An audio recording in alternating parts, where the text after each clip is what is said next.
아멘. 2월 1일이 구정이죠. 오늘은 이제 우리가 주일이니까 앞당겨서 지키지만은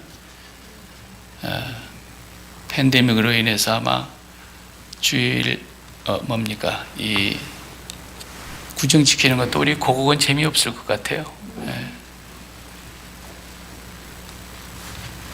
오늘 우리가 읽은 본문은 잔치집의 얘기가 나와서 또 구정이 된 지금에 와서 결혼식 잔치집 얘기를 하다 보니까 본문이 매치가 됐는 것 같은데, 우리 오늘 예배 마치고는 포도주는 없어요. 그래도 음식은 안 모자랄 겁니다. 그 집처럼 포도주가 떨어져 가지고 걱정하고 그러진 않을 것 같으니까. 그런데 우리가 이 본문을 너무나 잘 아는 본문이고, 또 예수님께서 그 많은 이적을 행하셨다 그랬는데 첫 번째 이적이라 그랬으니까 특별히 중요한 의미를 더 담고 있는 거지요. 마태, 마가, 누가, 공관복음에도 예수님의 이적의 사건은 너무나 많이 기록되어 있습니다. 요한은 이 요한복음을 기록하고 맨 마지막 21장 끝절에 25절에 가서 그랬습니다. 예수님이 하신 말씀과 행하신 일들이 이것 외에도 너무 많은데 그걸 다 하려고 할 것 같으면 그 기록한 것을 이 세상에 두기에도 부족할 것이다 그랬습니다. 정말로 예수님 하신 일은 사람의 말로 다 글로 표현할 수가 없지요. 그런데 요한은 요한복음을 쓰는 동안에 7개만 썼어요. 예수님의 이적 행하신 사건을 그 많은 것 중에 딱 7개만 뽑아서 기록을 했습니다. 공관복음서는 주로 이렇게 순서대로 했다고 보아지지만 요한복음은 순서로도 하질 않았고 그냥 7개만 뽑아서 요한복음 안에 메시지를 담아 둔 것입니다. 제4복음서인 요한복음은 다른 공관복음서와 동일한 사건임에도 불구하고 거기에 굉장히 깊은 하나님의 메시지가 더 깊게 담겨져서 해석이 되어 가지고 기록이 된 것입니다. 첫 번째 물로 포도주를 만드신 사건은 그냥 평범한 기적의 사건이 아닙니다. 이것은 예수님이 이 세상에 오신 목적을 설명하는 사건이고, 왜 오셨는가 이것을, 그리고 그 예수님을 빛으로, 말씀으로, 하나님으로 영접하는 사람들에게는 어떤 일이 일어나는가, 어떤 결과와 열매를 맺힐 수 있는가, 어떤 삶을 살아가게 되는가, 예수님을 바르게 영접하면 일어나는 일들은 무언가, 이걸 설명해 주는 첫 번째 이적의 사건인 것입니다. 그래서 굉장히 더 깊이가 있고 중요한 내용입니다. 근데 이제 읽어보면은 아시겠습니다만 이 내용이 우리 동양의 정서로는 참 안 맞는 그런 대화가 기록이 되어 있어서 성경을 해석하는 학자들도 곤욕을 치르고 어떻게 해석을 해보려고 애를 쓰는 것들을 제가 읽어보았는데, 좌우간 우리가 정서적으로 포도주가 떨어졌을 때에 어머니가 예수님에게 와가지고 지금 이 집에 포도주가 떨어졌다, 그 얘기를 하는 것을 보면은 예수님하고 이 집이 무슨 관련이 있는 것이라고는 대충 짐작을 할 수가 있는데 역사적인 자료가 없기 때문에 다 추측하는 겁니다. 어떤 학자는 지금 사도 요한 그 집에서 결혼식이 이루어지고 있었다라고 얘기하는 사람도 있고, 사도 요한 본인이 신랑이었다고 얘기하는 사람들도 들어 있습니다. 그건 중요하지 않지만 한 가지는 분명한 것이 사도 요한과 예수님하고는 이종 사촌간이니까 어머니가 두 자매지간의 언니 동생이거든요. 그러니까 요한의 어머니, 야고보의 어머니 둘 다 같은 아들이죠. 살로메라고 하는 어머니가 요한의 어머니고, 그리고 예수님의 어머니는 마리아고, 그래서 이모예요, 이모.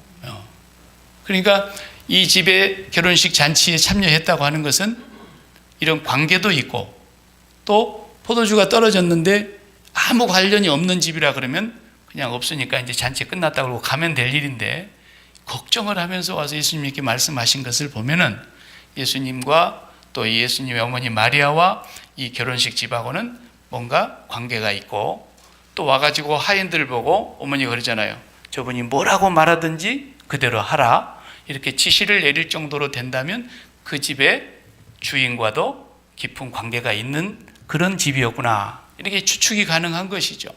그래서 이제 그런 얘기들이 나온상 싶어요. 이건 뭐 곁다리 얘기니까. 그런데 예수님이 와서 그 말씀을 마리아가 하는데 예수님의 대답이 우리의 정서에 좀 안 맞다 이 말이에요. 여자여, 나와 무슨 상관이 있나이까? 아직 내 때가 이르지 않았습니다. 이렇게 세 마디 대답을 하시는 예수님의 말씀이, 아니 그래도 그렇지, 어머니 보고 여자여가 뭐요? 이렇게 생각하기 쉽잖아요. 우리 정서는. 번역이 사실은 또 그렇게 돼서 그래요. 본래 이 귀나이라고 하는 헬라 말로 귀나이라는 말을 썼는데, 이 말은 퍼스트 레이디에게 붙이는 말이에요. 그러니까 옛날에 같으면 왕의 황후, 요즘 같으면 대통령의 영부인, 퍼스트 레이디. 그리고 이제 우리 옛날에 보면은 칠순잔치하고 그러면은 자기 어머니를 암흑의 여사님 이렇게 얘기하잖아요. 뭐 대통령 부인만 여사 되는 법이 어디 있어요? 내가 부르면 우리 어머니도 여사지. 그러니까 존칭입니다. 극한 존칭이 귀나이라는 말이에요. 예수님이 부활하셔갖고 처음 만났던 그 막달라 마리아에게도 여자여 그럴 때 그것도 귀나이 그랬어요. 굉장히 존칭어예요. 번역이 여자여. 그러니까 우리의 정서에 이게 조금 어머니한테 이렇게 말할 수 있느냐 이렇게 생각이 들 수도 있죠. 그런데다가 또 그 뒷말이 나하고 무슨 상관이 있습니까? 이렇게 말하는 것도 어감상 우리에게는 조금 어렵죠. 내 때가 아직 이르지 아니하였습니다. 이렇게 말하는 것 같죠. 예수님을 아주 그냥 예수님이 냉정하게 어머니를 좀 박절하게 대하는 것 같은 그런 뉘앙스가 우리 본문을 봐서 남아있어요. 지난주부터 저지난주 계속해서 1장을 우리가 보아오는 가운데 예수님을 영접하는 게 뭔가를 설명드렸고, 진정으로 영접하는 것이 아니면 하나님이 자녀가 될 수 없다 그랬고, 진정으로 영접한 사람은 존재와 관계의 변화가 온다고 하는 말씀을 제가 함께 나눴어요. 존재가 바뀌는 거예요. 요한의 아들 시몬아, 이제는 네가 장차 개바라 하리라. 그의 존재가 바뀌어지는 말씀을 하셨고, 그 다음에 하나님과 우리 사이의 관계가 바뀌는 거예요. 그래서 이제 예수님께서는 그 공생애를 시작하신 그날로부터서 십자가를 향해서, 종착역을 향해서 가고 있는 그 공생애 기간 동안에는 그가 예수님의 어머니라 할지라도 관계가 피부치 관계가 아니에요. 제가 그렇게 살아야 된다 그랬죠? 절대로 피부치 관계로 사는 게 아니에요. 우리는 예수 안 믿는 사람들하고 똑같이 사는 게 아니에요.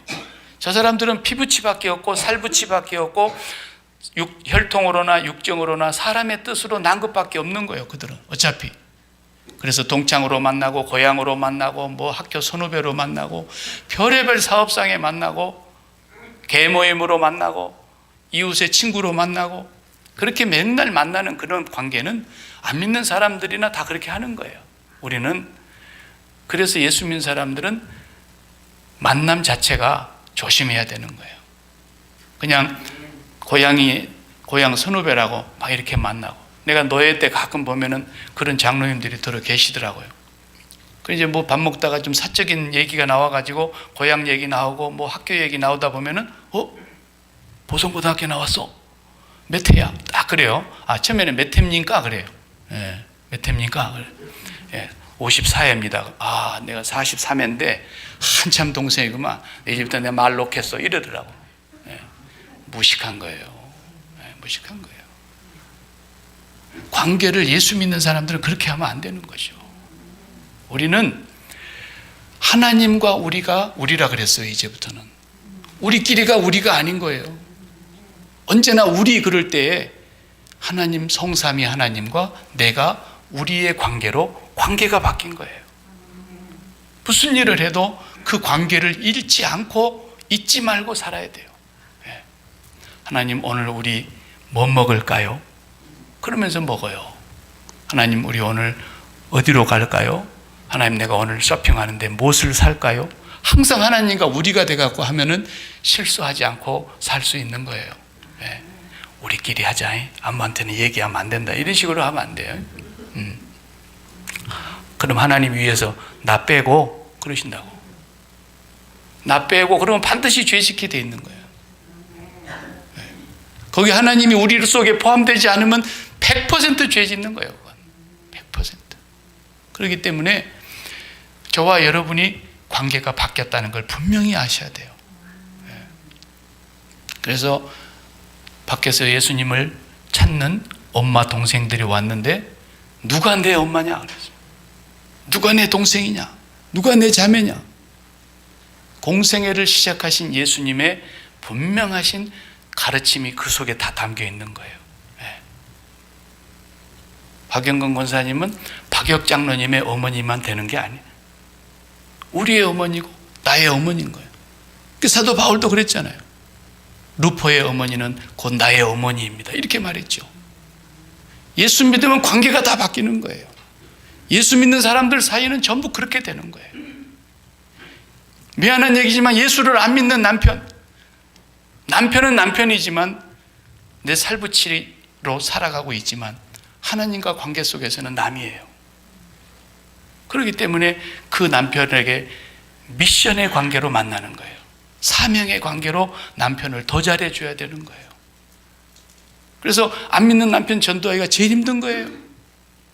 안 믿는 남편을 교회로 나오게 하기 위해서 자매들이 얼마나 고통을 당하는지 몰라요. 별의별 수를 다 쓰는 거예요. 최선의 서비스를 하는 거예요. 그래가지고 비유 맞춰가지고 예배당에 한번 나오게 해보려고. 왜? 하나님께로부터 내게 붙여주신 나의 미션이기 때문에 그래요. 관계가 그러는 거예요. 살붙이 피붙이라고 함부로 할 수 있는 게 아니에요. 예수님께서 나와 무슨 상관이 있나이까 이렇게 말씀하신 의도가 뭐냐 하면 이제는 내가 당신의 얘기를 들어야 될 사람이 아닙니다. 그런 뜻이에요.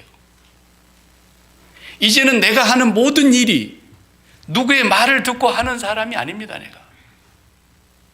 예수님께서는 앞으로 뒤에 가서 나올 겁니다만 요한복음 5장 19절을 가다 보면은 내가 진실로 전실로 너희에게 이르노니 아들이 아버지께서 하시는 일을 보지 않고서는 아무것도 스스로 할 수 없나니 분명히 그러셨어요.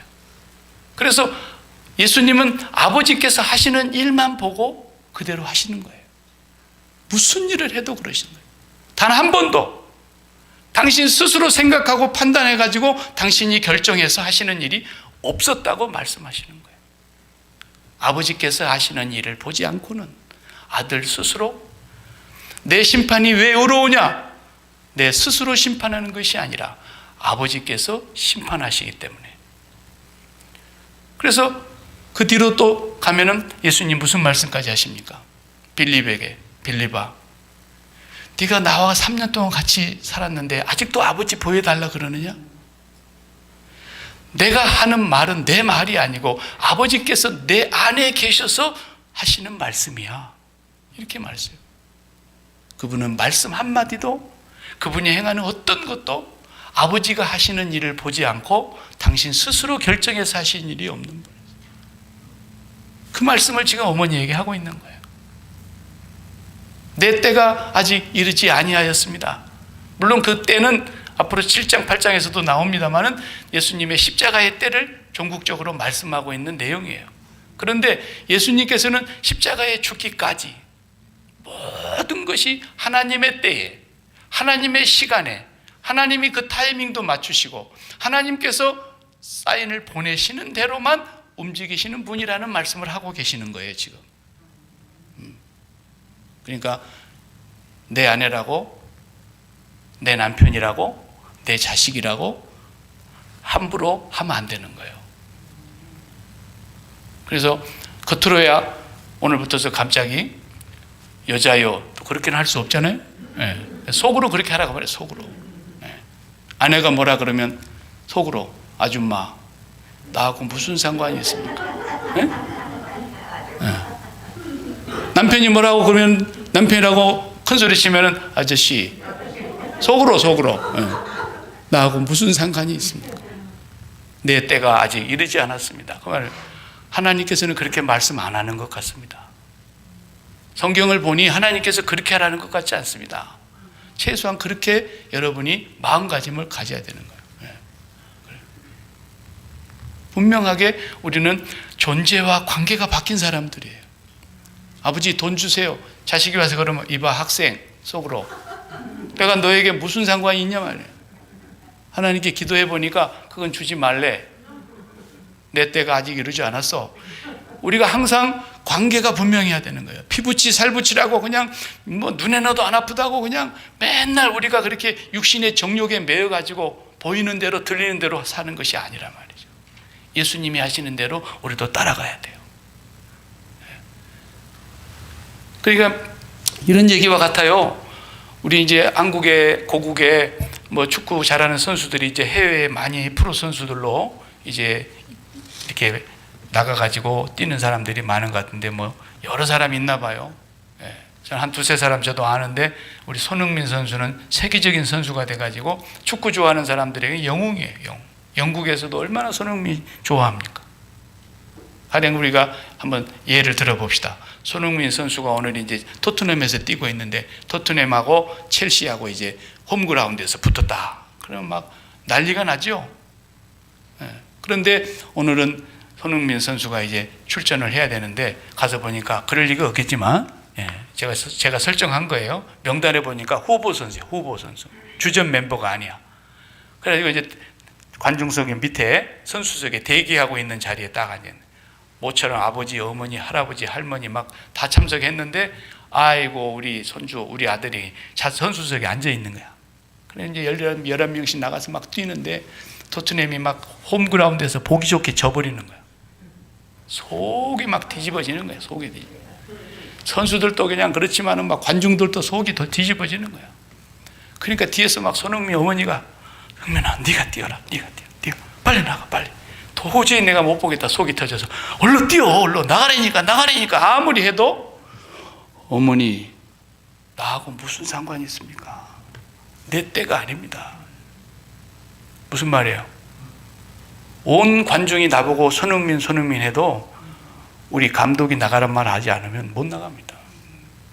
그런 얘기예요. 그런 얘기. 우리 감독이 손흥민 준비해. 그러면 바로 나가는 게 아니에요. 여러분 보셔서 아시잖아요. 부심이 나가가지고 불러들이는 사람 번호하고 나갈 사람 번호하고 전광판 이렇게 들고 있으면 불러들이는 번호는 얼른 기어 들어와야 되고 예. 그리고 손 딱 터치하면은 나가는 거예요. 그것도 주심이 호르에게 쫙 불어가지고 선수가 전부 다 멈추게 해놓고 예. 가끔 가다 보면은 막 약 먹은 애들이 운동장에 뛰어들어가가지고 선수도 아닌 것이 우통 홀딱 벗고 막 뛰어들어가가지고 난리가 나는 것도 많잖아요. 예. 그러면 그 쫓아낼 때까지는 모든 all stop 이러는 거예요. 우리가 그러고 있을 때가 너무 많다는 걸 알아야 돼요. 그 옷 벗고 그냥 뛰어드는 사람, 정신 나간 사람처럼 보이지만 우리가 그런 사람처럼 살 때가 많다니까요. 하나님의 뜻인지 아닌지도 모르고 그냥 경기장에 뛰어드는 거야. 감독이 뛰어라고 하는 말도 안 했는데 지 스스로 잘난 체하고 막 난리를 치고 그렇게 되면은 하나님께서 계획하신 그 모든 섭리의 올스탑이에요. 하나님이 행하시려고 하는 그 모든 타이밍 올스탑이에요. 언제까지? 그 사람 쫓아낼 때까지. 스탑. 그래서 우리가 하나님의 뜻을 정확하게 알려면 어떻게 해야 됩니까? 예수님은 그냥 죄 없으시니까 하나님과 하나 되어서 아시는 분이지만 우리는 죄 때문에 하나님과 연결이 안 되므로 예수 그리스도를 통해서 예수 그리스도의 십자가를 통해서만 우리는 하나님과 연결이 되기 때문에 철저하게 그리스도를 영접하지 않으면 철저하게 그리스도의 십자가를 나에게 오버랩하고 내가 그리스도의 십자가에서 진짜 죽지 않으면 나의 행하는 모든 것이 다 우통 벗고 운동장에 마음대로 뛰어드는 사람의 행위가 되는 거예요. 그 사람 때문에 엉망진창이 되는 거예요. 교회를 그렇게 만들 수도 있는 거예요. 우리가 하나님의 자녀로서 그걸 분명하게 날마다 존재와 관계가 바뀌었다는 것을 인식하고 살아야 되는 거예요. 너무나 오랜 세월 우리는 세상 사람들과 똑같은 습관을 갖고 있다가 예수 앞으로 왔지만은 그 생활 습관은 하나도 안 바뀌는 거예요. 이건 교회가 아닌 거죠. 그렇게 하려면 세상 밖으로 나가야 되는 거예요. 교회는 내가 죽고 감독이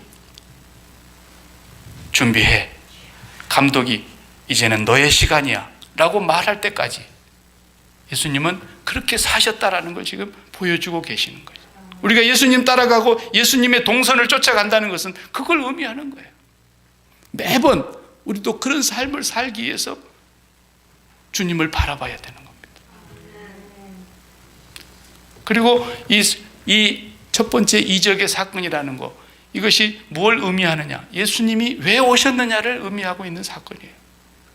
그래서 첫 번째 요한은 이 사건을, 다른 공관복음서에는 나오지도 않는 이 이적의 사건을 요한복음에만 유일하게 첫 번째 이적의 사건을 기록하고 있는 거죠. 이 사건은 그렇게 중요한 사건이라는 거죠. 단순히 포도주가 모자라 가지고 그 잔치집에 낭패를 보게 된 사건이 아니에요. 하나님께서 모든 것을 다 섭리하고 계신 사건이에요. 예수님은 오늘 이 잔치집에 가기 전에 이미 오늘 물로 포도주를 만드셔야 된다는 일을 알고 가신 거예요. 나사로가 이미 죽었다가 다시 무덤에서 살아나올 것을 아시면서도, 나사로가 병들었다고 빨리 와달라고 하는 전가를 받았음에도 이틀을 더 유하시면서 나사로가 죽기까지 기다리고 있었던 거예요. 그분은 하나님과 함께하고 계시는 분이기 때문에 말 한마디, 행함 하나하나가 모두가 다 아버지께서 하시는 일을 보지 않고는 하실 수 없는 분이라고 말씀하셨어요. 물이라고 하는 것과 포도주라고 하는 것, 이것은 앞에서 요한복음 1장 17절에 이미 이걸 암시하는 본문이 있었어요. 요한복음 1장 17절 한번 같이 보실까요? 요한복음 1장 17절에서 이 2장의 이 물과 포도주의 사건을 암시하고 있는 본문이 하나가 있는데 다 같이 읽어보겠습니다. 시작. 율법은 모세로 말미암으며 은혜와 진리는 예수 그리스도로 말미암아 온 것이니라. 예. 여기서 율법과 은혜와 진리와 이렇게 둘로 나누어서 요한은 기록하고 있어요. 율법은 누구로부터? 모세로부터 왔다. 하나님께서 모세에게 주신 것이고, 은혜와 진리는 예수 그리스도로부터 오신 거라. 그래서 예수님께서 오신 목적은 율법을 완성하러 오신 거예요. 율법을 다 이루려고 오신 거예요. 율법으로는 구원을 받을 수 없기 때문에.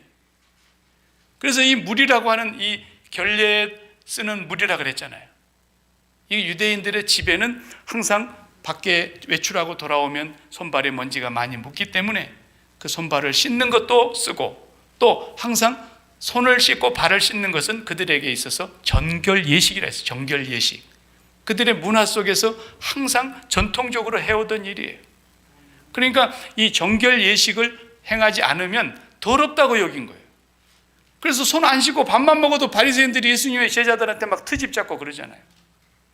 이게 완전히 굳어져 있는 전통인데, 그 물통에서 손발을 씻는다고 하는 것은 정결 예식을 의미하는 것이고, 조금 이걸 확대해서 설명하면 율법을 의미하는 거예요. 율법은 뭐냐? 계속해서 죄를 씻는 것을 생각하는 거예요. 죄를 씻는 것. 그래서 죄 씻는 것이 율법 안에도 많이 나와 있죠. 제사의 법을 통해서 얼마나 많은 죄 씻는 법을 가르쳐 주셨습니까? 모세로부터 받은 그 율법의 모든 것을 총괄하고 있는 것은 다 한마디로 말하면 정결 예식이에요. 정결 예식. 그러니까 유대인들은 자기가 정결하게 되기 위해서 겉을 씻으면 된다고 늘 생각한 거예요. 그러니까 손발만 잘 씻으면 꼭 깨끗하고 거룩하다고 생각했어요. 그래서 바리새인들이 맨 손 잘 씻었어요. 손에 때가 안 묻도록 잘 씻었을 거야 아마. 부들부들하게 씻었을 거예요. 그런데 예수님은 그 바리새인들 보고 뭐라 그랬어요? 화 있을진저 이 독사의 자식들아. 네. 그릇에 잔과 대접에 겉은 깨끗하나 속에는 온갖 방탕과 음란한 것과 더러운 것들이 가득하도다. 니들이 그렇다 그랬단 말이에요. 그리고 무덤은 회치를 해놔서 평토장 해놓은 무덤이 깨끗하게 단장이 돼서 보이지만은 너희들은 그 회칠한 무덤과 같구나. 속에는 온갖 사람의 썩은 시체가 들어있는 것처럼. 주님은 속을 문제를 삼으신 거예요. 속을. 너희들은 겉으로 간음하지 아니하였다고 얘기하지만 마음으로 이미 음란한 생각을 품었다면 간음했는데 너희들이 그래도 죄 없다는 말이냐? 너희가 사람을 죽이지 않았다고 살인하지 않았다고 하지만 너희들 마음속에 이미 누구를 미워하고 있다면 너는 살인자야. 그런데 네가 죄 없다고 생각하느냐? 이렇게 주님이 계속해서 그들의 죄를 공격했음에도 불구하고 그들은 끝까지 겉이 깨끗한 것으로 깨끗하다고 했던 거예요. 이게 바로 물을 의미하는 거예요. 결례에 쓰는 물, 정결 예식에 쓰는 물. 그런데 예수님께서는 이 물을 포도주로 바꾸셨습니다. 성경에서 말하는 포도주는 거의 99% 그 의미가 기쁨, 은혜, 진리, 만족, 충만, 그런 것을 담고 있는 수식어입니다. 포도주. 주님이 오셔서 율법으로 살아가는 것이 아니라 은혜와 진리가 충만해서 살아가게 하시려고 오셨다 그 말입니다. 예수 그리스도를 진실로 바르게 영접하면 그 사람의 삶에 어떤 변화가 일어나느냐? 은혜와 진리가 충만해진다는 거예요. 그런데 그렇지 않고 예수님을 올바로 영접하지 못한 사람은 어떤 증상이 나오느냐? 계속해서 겉만 변화시키려고 그래요. 겉만. 그 겉이라고 하는 것이 물론 외모도 되겠지만 우리의 외적인 것을 말하는 거예요. 세상적인 걸 말하는 거예요. 그죠? 더 많은 것으로 자기의 외모를, 그리고 건강을 관리해서 건강한 몸으로 장수하는 것을, 그리고 뭐 자식들은 항상 공부도 잘하고 잘나고 좋은 대학 나오고 좋은 직장 들어가서 연봉 많이 받고 출세하고 성공하고 이런 것으로 겉을 아름답게 만들려고 하는. 그래서 그들은 율법을 지키는 목적도 그것 때문에 지키는 거예요. 그래서 교회를 나오면 우리는 본래 유대인이 아니고 율법이 없이 살았던 사람이지만 우리도 율법적인 습관이 딱 몸에 배어 있는 거예요. 우상 숭배하면서부터서. 그래서 내가 열심히 해야 하나님이 이 열심을 보시고 나에게 복을 주실 것이다. 그래서 내가 힘들고 어려운데도 꼭 참고 복 받으려니까 하는 거예요. 이게 율법이에요. 내가 이렇게 힘들고 어렵지만은 교회 가서 더 열심히 하면 우리 하나님께서 우리 아들에게 복을 주실 것이다. 그것도 율법이야. 내가 이렇게 열심히 하면 하나님께서 내 병 고쳐주실 것이다. 내가 이렇게 열심히 하는 걸 보고 하나님이 내 사업에 복을 주실 것이다. 전부 결례의식에 행하고 있는 거예요. 그러니까 기쁨도 없어요. 그러나 내 자식 복 받아야 되겠고, 내 건강 좋아야 되고, 내 사업 잘 돼야 되겠고, 내 우리 가정 형통해야 되겠으니까 가서 막 열심히 죽도록 하는 거예요. 마치 모든 세상은 그렇게 율법적인 조항으로 만들어져 있는 거예요. 예수를 믿으나 안 믿으나. 뭐 우리 교회는 살 빼야 될 사람이 없습니다만 어떤 사람은 그냥 살 빼기 위해서 얼마나 율법에 매여 있는지 몰라요. 이건 먹으면 안 돼. 이건 하루에 몇 번 먹어야 돼. 율법이야 그게. 죽도록 하는 거야. 죽도록. 그리고 또 와서 몸무게 재보면 겨우 5g 빠졌고 죽을 힘을 다해서 하는데도 안 돼. 그래도 건강하게 몸매 유지하려고 하니까 죽을 힘을 다해서 하니 그게 율법입니다.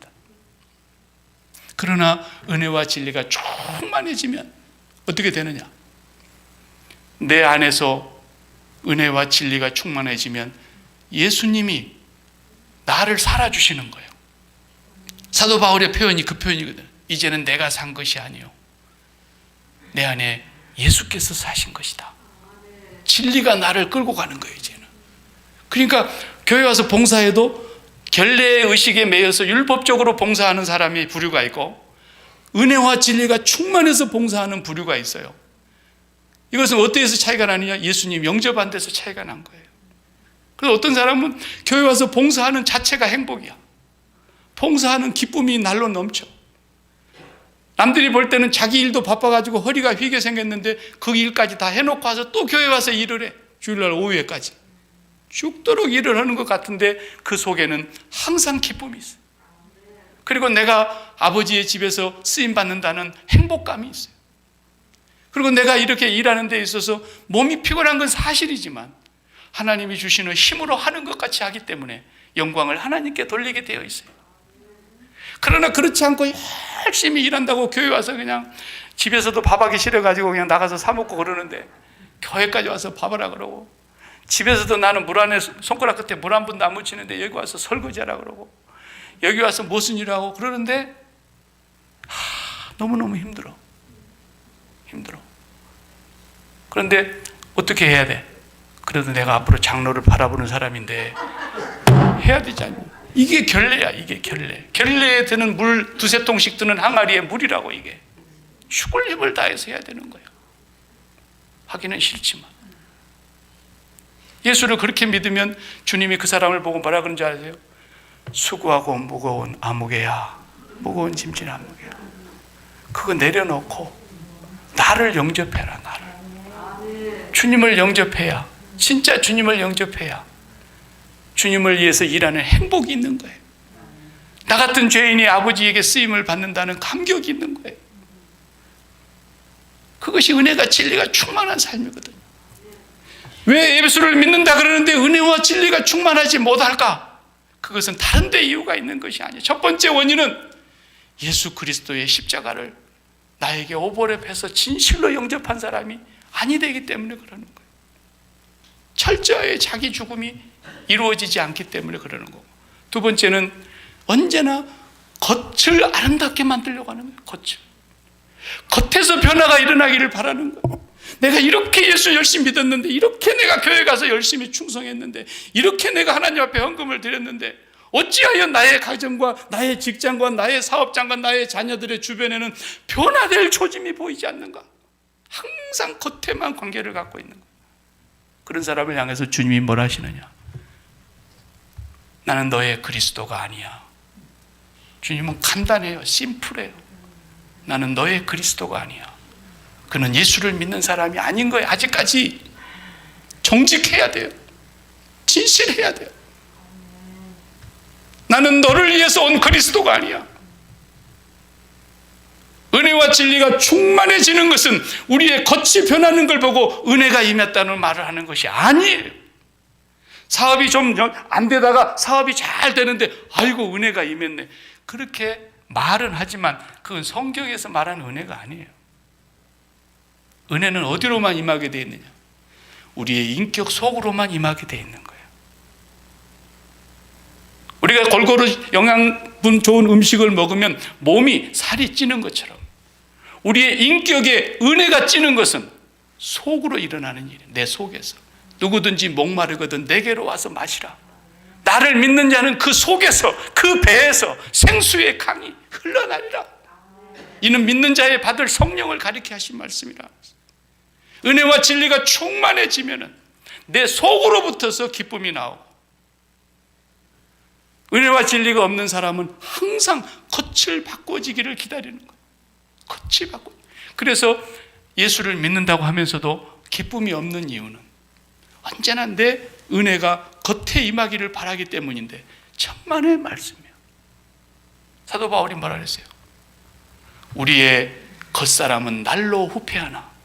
결국 우리의 겉은, 우리의 몸과 관련 맺고 있는 이 세상의 모든 삶은 결국에는 낡아지고 쇠하여지고 없어질 것들이고 우리와 관계가 끊어질 것들이십니다. 그러나 우리의 속사람은 날로 새롭도다 그래요. 그 속에서 은혜와 진리가 충만하게 해주시겠다는 하나님의 약속이지, 그 충만을 위해서 주님이 오신 것이지, 우리의 삶의 주변의 겉을 화려하게 해주시겠다고 주님이 오신 그리스도가 아니라는 걸 믿으시기 바랍니다.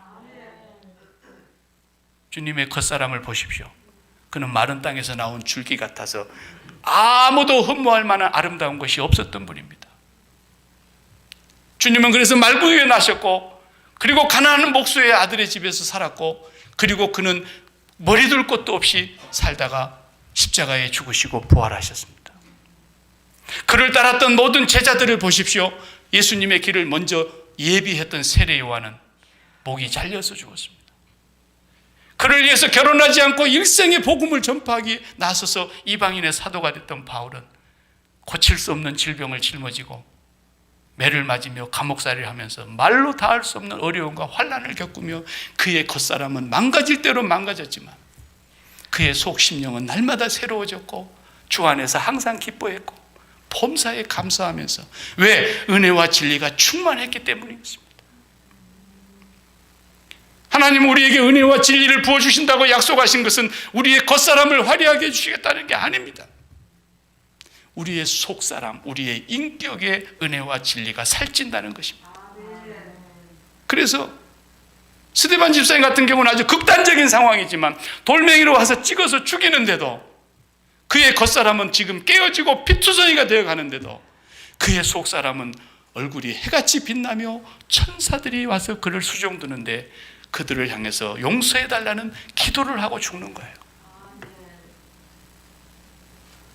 우리 주변에, 우리의 환경에, 우리의 사업장에, 우리의 자녀에게 은혜와 진리가 변화되는 삶으로 나타나기를 바란다면 여러분이 믿는 그리스도는 성경에 오신 그리스도가 아닙니다.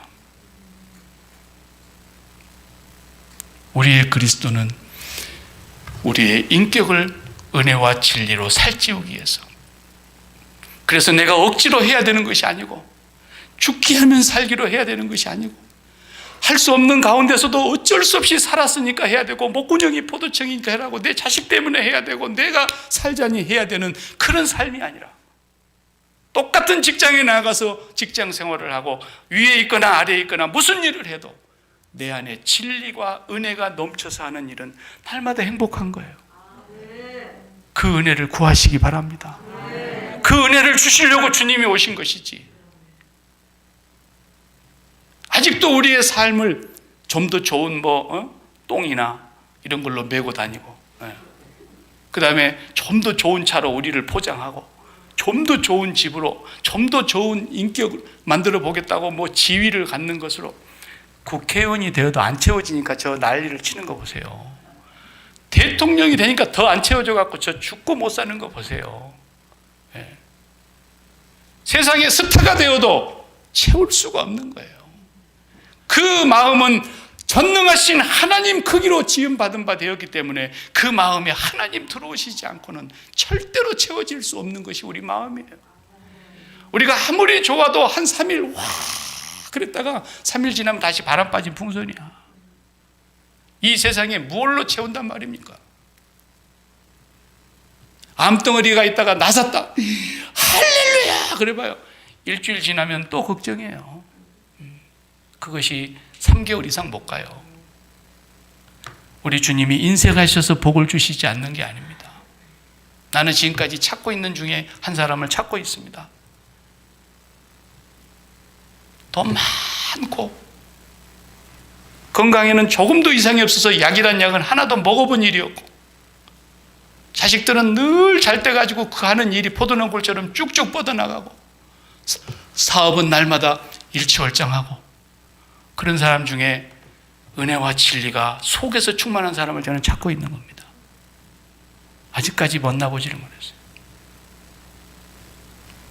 다 집집마다 뭔가 한 가지는 아리아리하고 아쉽고 부족하고 힘들고 이것만 아니면 내가 정말, 이런 것들이 다 집집마다 있잖아요.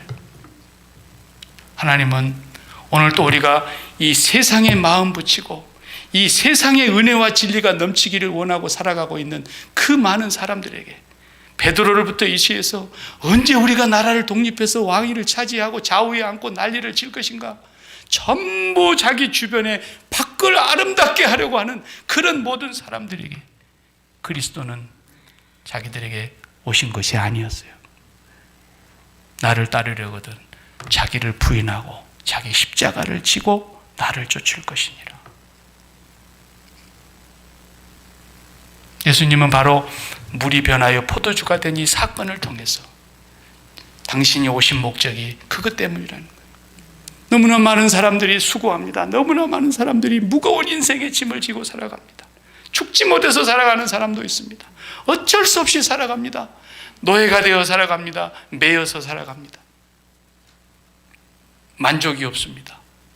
이런 사람들을 향해서 예수님을 영접하면, 내가 아무것도 한 일이 없는데 그 예수님을 영접하기만 하면 그것이 은혜인 것입니다. 값없이 주어지는 것입니다.